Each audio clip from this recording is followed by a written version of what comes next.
Vossa Excelência ainda há pouco fez referência à situação de saúde do nosso presidente, Sarney. Ainda hoje eu liguei também para ter notícia. De fato, o presidente já saiu da UTI e está já num processo de recuperação no Hospital de São Paulo. Eu venho à tribuna aqui do Senado, desta casa, nessa segunda-feira, e venho para tratar de um tema que foi objeto e foi tema de uma sessão solene do Congresso, tanto da Câmara dos Deputados e do Senado, hoje, em homenagem ao Dia do Índio. Eu tive o privilégio de passar aqui, fiquei na sessão e reservei meu tempo de hoje para tentar um pouco conversar com todos que nos ouvem na Rádio Senado, que nos assiste pela TV Senado, e que possa, de alguma maneira, constar aqui nos anais da casa um pouco da história do Acre em relação aos povos indígenas e, de alguma maneira, passar um pouco do que penso sobre esses povos que são tão importantes, que estão tão enraizados na cultura brasileira e que tiveram um seríssimo problema no litoral brasileiro, depois no Centro-Oeste e agora já na Amazônia, e depois de tanto tempo o Brasil ainda busca consolidar uma política para os povos indígenas. Ainda segue sendo um desafio. Hoje de manhã, graças a uma iniciativa de um dos colegas, o senador Vicentinho Alves, também estava aqui presente o padre Tom, que é o presidente da Frente Parlamentar dos Povos Indígenas, um colega, deputado, e representa o povo de Rondônia. E estava aqui uma figura que eu tenho o maior respeito, que é o Marco Terena, tive aqui o prazer de abraçá-lo, e que é professor da Cátedra Indígena Internacional. O Marco Terena é uma referência por toda a sua história de vida e pelo conhecimento que acumulou, tanto da cultura do seu povo, como também das compreensões sobre esse mundo que vivemos. E aqui presente também estava o secretário especial de Saúde Indígena, o Antônio Alves de Souza. O Antônio Alves, que trabalhava, e há muito tempo trabalhava na FUNASA, ele agora é o secretário especial de Saúde Indígena do Ministério da Saúde. E ele estava aqui representando o ministro Alexandre Padilha. Quero fazer uma referência, estamos vivendo uma fase de mudança na FUNAI, mas mesmo com os problemas persistindo, mesmo com os problemas se agravando, vale a pena ficar registrado nos anais do Senado o quanto que foi dedicada a atuação do Márcio Meira. Fazia muito tempo que nós não tínhamos um presidente da FUNAI, por tanto tempo, e ele é uma pessoa da maior grandeza, um grande brasileiro, um amazônida, dedicado, mas não se faz política pública só com boa vontade e nem com disposição para o trabalho. Precisa de condição. E, lamentavelmente, a FUNAI no Brasil não reúne as condições, nem orçamentárias, nem materiais, nem mesmo de uma definição política mais adequada. Então, se tem uma unanimidade no Brasil, hoje é falar mal da FUNAI. E na semana que se celebra o Dia do Índio, dia 19, próximo, na semana em que abrimos os trabalhos dessa casa com uma sessão especial para referenciar esse povo, eu queria também dizer que a minha semana, presidente, começou assistindo o filme Xingu, que conta a história dos irmãos Vilas Boas. Assisti ontem. Cheguei do Acre e pude ver um filme fantástico. Fantástico porque conta a história de brasileiros fantásticos. Fantástico porque conta, e é um filme feito por brasileiros e brasileiras. Fantástico é um filme que mostra a beleza do nosso país. Quem está me ouvindo, quem está assistindo, não esqueça, fica aqui uma dica da tribuna do Senado. Eu fiquei muito contente de ter assistido o filme, queria parabenizar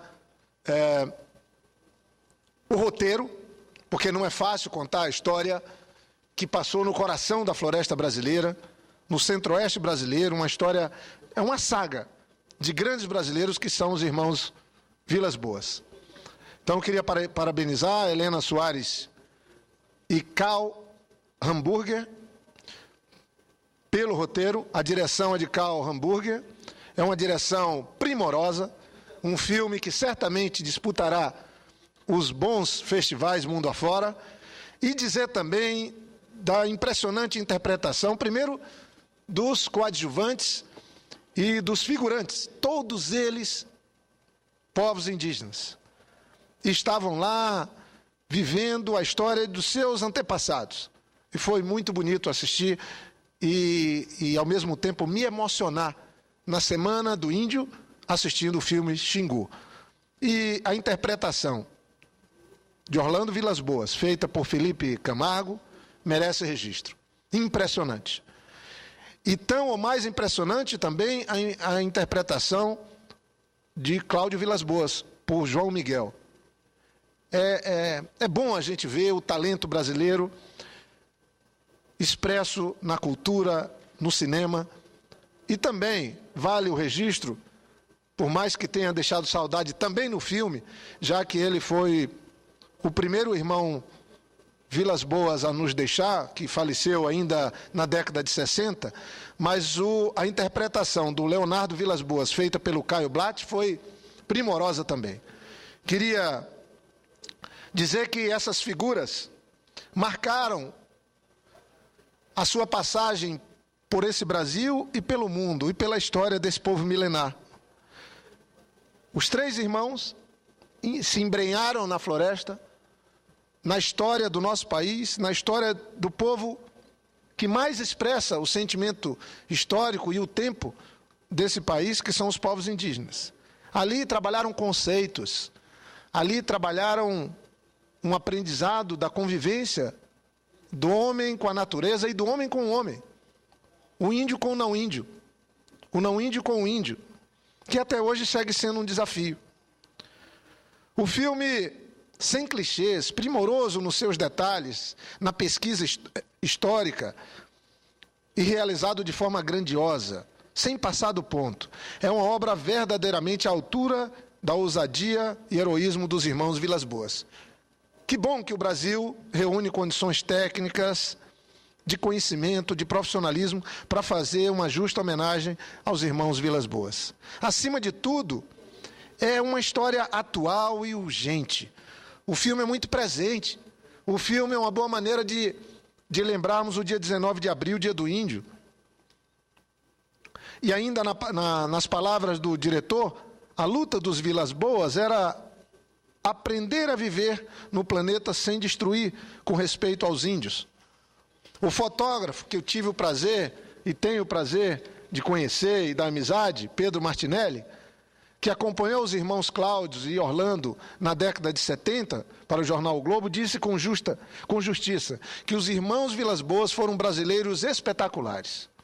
E com toda certeza foram também os maiores sertanistas brasileiros de todos os tempos. Os irmãos Vilas Boas conquistaram e criaram o Parque Indígena do Xingu. E o filme, inclusive, retrata como eles chegaram à conclusão, falaram, estamos no regime militar gosta da palavra nacional, então vamos pôr o Parque Nacional, que eles queriam uma terra indígena. Mas se botasse terra indígena, levantaria uma série de opositores a mais, mas conseguiram criar o Parque Indígena do Xingu.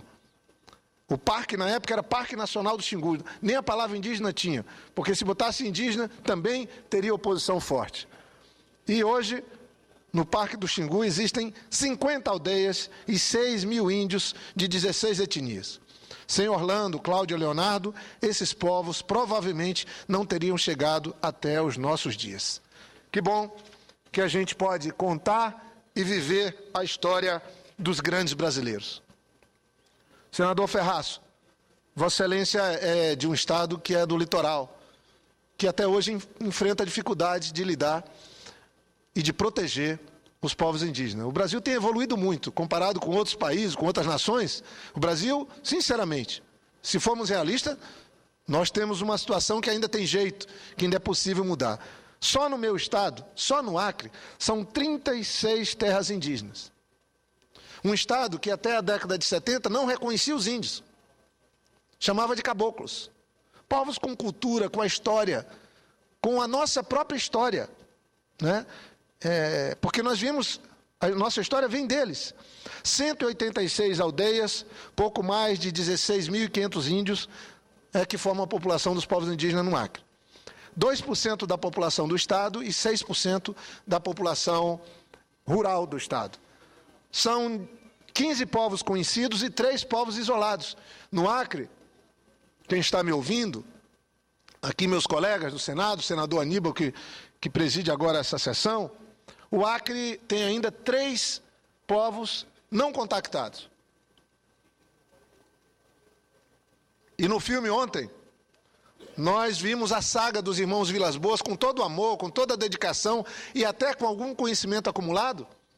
Mais de 2/3 dos índios contactados morrem nos primeiros 3 anos, senador. Ou seja, hoje, se nós fizermos contato com esses povos indígenas isolados, 2/3 vão ser dizimados pelas doenças que nós carregamos, os seus vírus, né, contaminantes, e nós temos a imunidade que eles ainda não têm.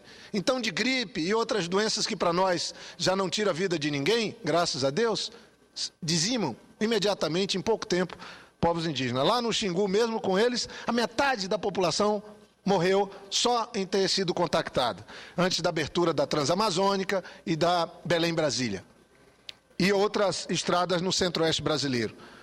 E essas populações não contactadas, o número é em torno de 500 índios que nós temos no Acre, não contactados, que não conhecem nada do que nós não índios, ou nós brancos, como eles chamam, achamos que não vivemos sem. Eles não conhecem nada, nada do que vestimos, nada do que comemos, nada dos equipamentos que são tão imprescindíveis ou aparentemente tão imprescindíveis para nós. E eu tive o privilégio como governador de ir lá.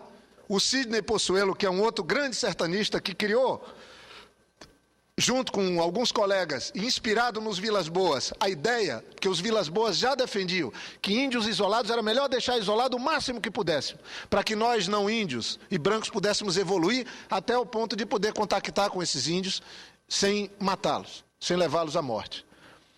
E no Acre, esses índios estão isolados, nós criamos um programa de proteção composto da FUNAI e com apoio do Estado. Eu fui lá. A primeira reportagem que saiu no Brasil e que circulou no mundo inteiro foi da revista Época, e foi a convite meu.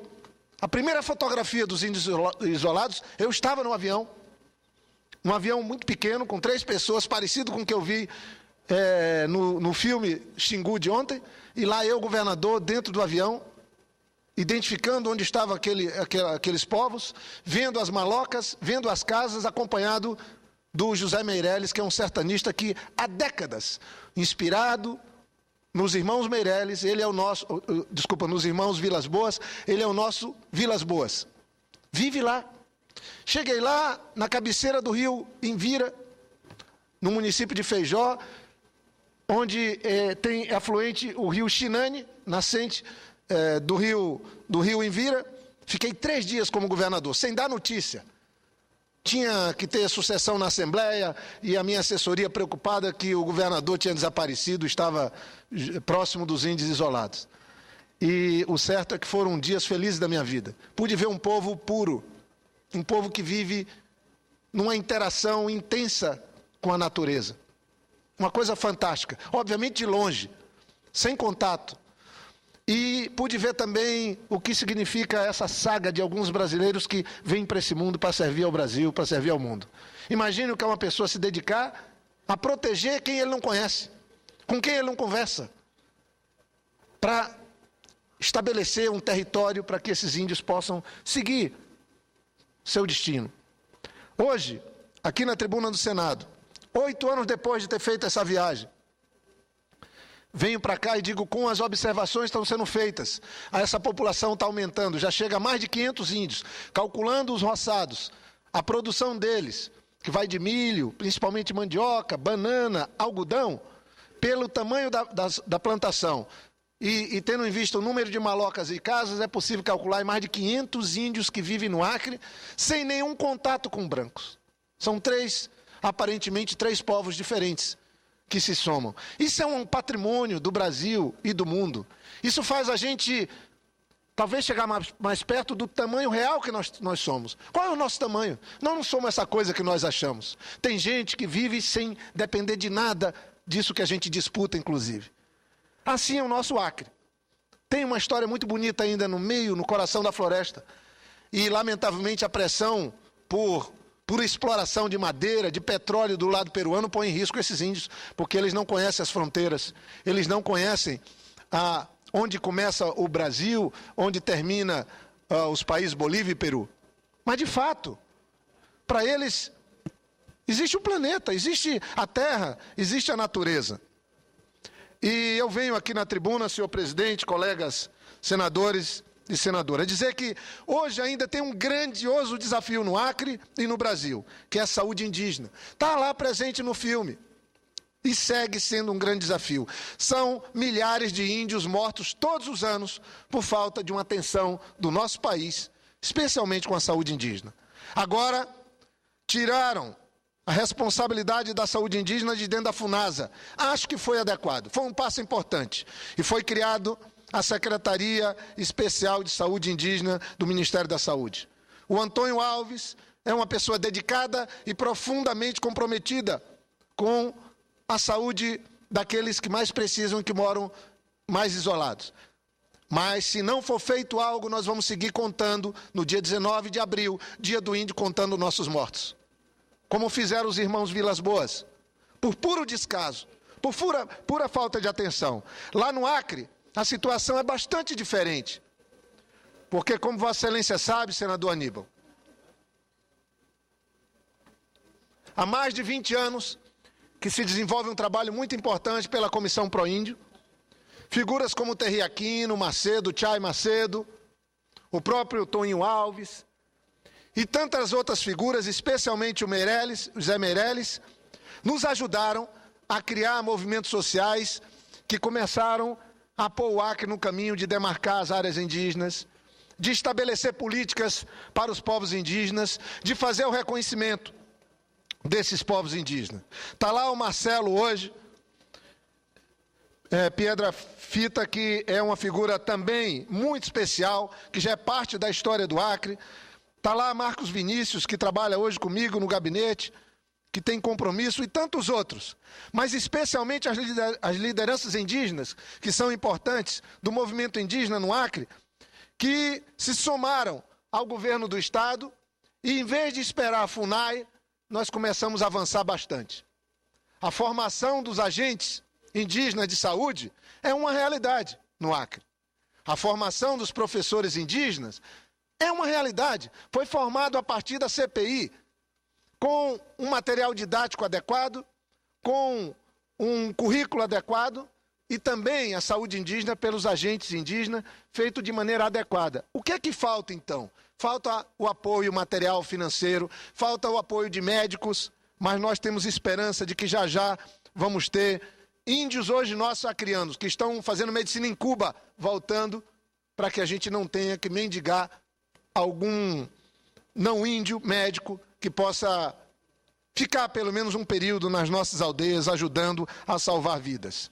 A situação da saúde indígena no Acre, no Brasil, ainda é de muita precariedade, porque o governo do Estado, que recebe apenas 10% dos recursos destinados ao Acre, que passam pela Secretaria Especial de Saúde Indígena, de todos os recursos, que são em torno de 10 milhões, que é nada, para o tamanho do trabalho, o Estado do Acre recebe apenas 10%, mas é o governo do Estado o que tem a responsabilidade pela alta complexidade, por todo um custo, para que a gente não tenha a perda de vidas tão importantes para nós. Queria também aqui dizer que, ao longo desses anos, são 12 anos que nós estamos trabalhando, entrando agora com o governo do Tião Viana, o governador Binho cumpriu tão bem esse papel, é o 13º ano de políticas públicas continuadas, respeitando os povos indígenas, procurando estabelecer um programa de gestão territorial agora, com etnozoneamento, depois que fizemos zoneamento ecológico-econômico, que estabeleceu segurança para a atividade nas áreas indígenas, para os indígenas, e também estabeleceu claramente os limites para que não tenhamos aí uma pressão da destruição no entorno das áreas indígenas. Temos um programa de produção sustentável, um prosseguimento da educação indígena diferenciada, novos projetos na área de produção e também fomento à cultura indígena que estão sendo disponibilizados pela Fundação Elias Mansur.